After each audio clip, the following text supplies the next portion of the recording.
Should America's resources be put into developing our own oil resources or researching more renewable alternatives?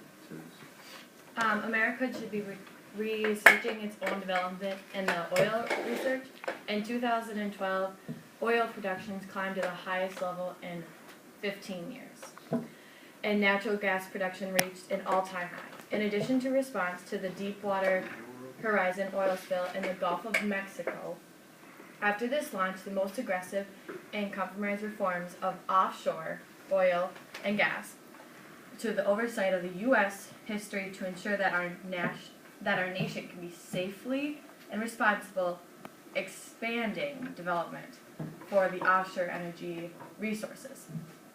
A recent establishment of oil and natural gas resources in North Dakota, South Dakota, and Montana received double the amount of oil and triple the amount of natural gas previously guessed. So they were already as higher as they were. These also new discoveries established through technology, including horizontal drilling. It will further eliminate that America's oil and natural gas create jobs, build the U.S. economy, and that's great for what now? Because people are losing their jobs. We need more jobs to continue on coal has also been one of America's most important sources, comprising 37% of electric generation in the United States in 2012, which will most likely rise because of our population rising.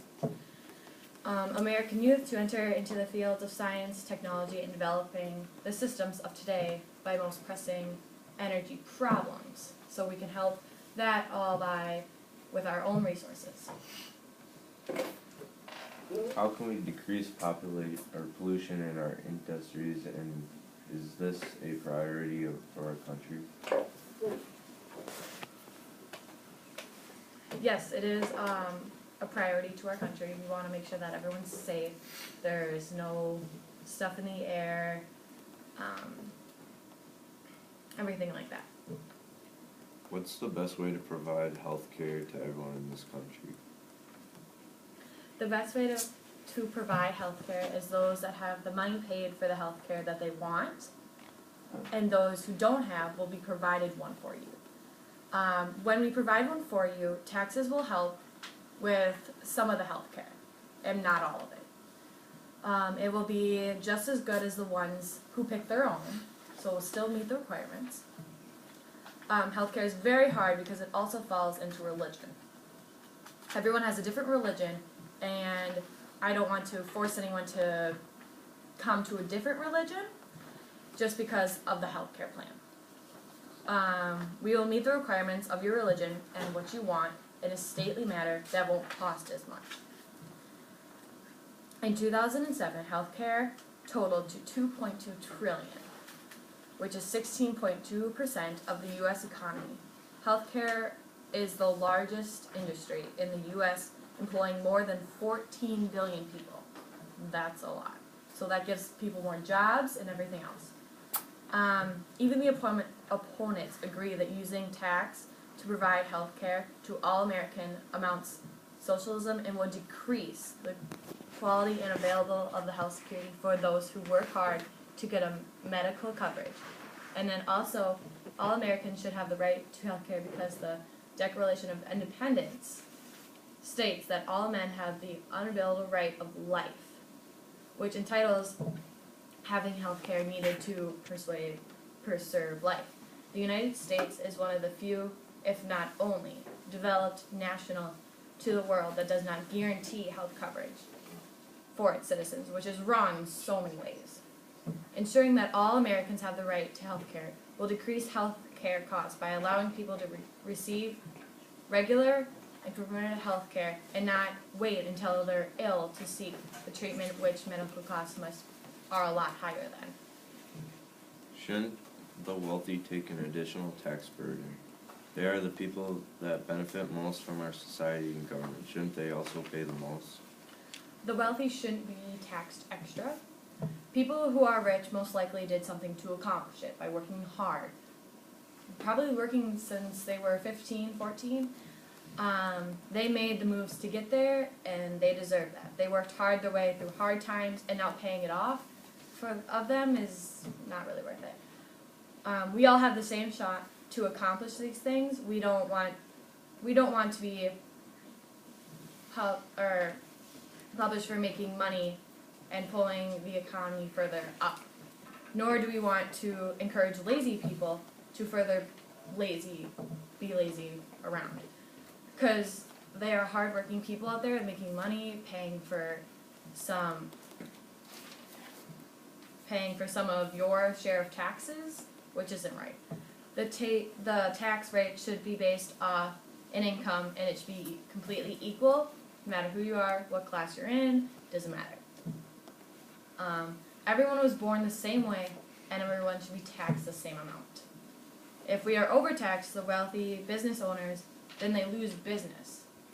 So why would we want losing business results in laying off employers? It will raise the unemployment rate, which is not what we want at all. We want people to have jobs. Now there are more people without job needing government, and then the government will shell out even more money to take care of all those people. Plus all those people already have gotten assistance. How do we best address our growing national debt? Alright, addressing our national debate is very hard. Maybe the problem isn't taxing people more, but cutting careless spending and re-examining the budget and seeing all what works out. The impact of this combination of $7 trillion worth of tax increases, spending cuts over the decade, which isn't what we want. We could cut it off, the careless spending, because not everything we need. Increasing the rate ceiling without equal or greater spending cuts or forms does nothing to address the problem. What's the most effective way to curb America's gun violence? I oppose to gun control because of the following reasons. It's national's tradition that it shouldn't be banished, and guns don't kill people. People kill people. I mean, if they own a gun, we should have limits that you should own this gun, and that's why. I mean, it makes the community unsafe. If you can just own a gun whenever you want, carry it whenever you want, you need to have regulations. We don't have to ban on weapons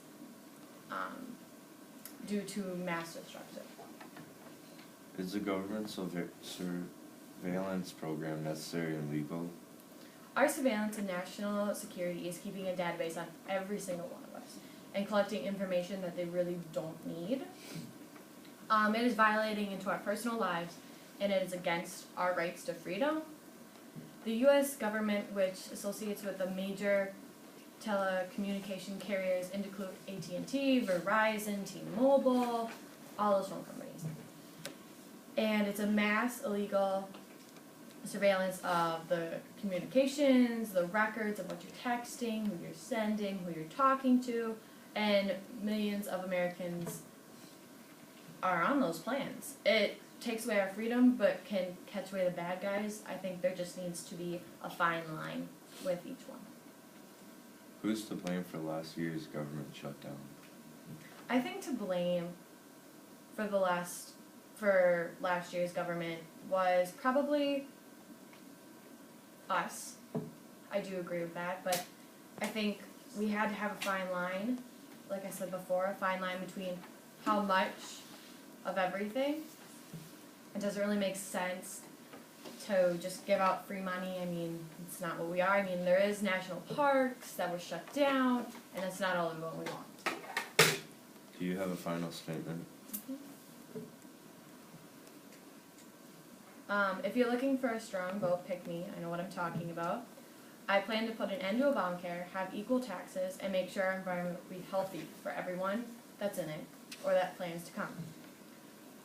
Protecting your rights is my priority. And this is 10% luck, 20% skill, 15% power of will, 5% pleasure, and 15% page. But 100% reason to remember my name.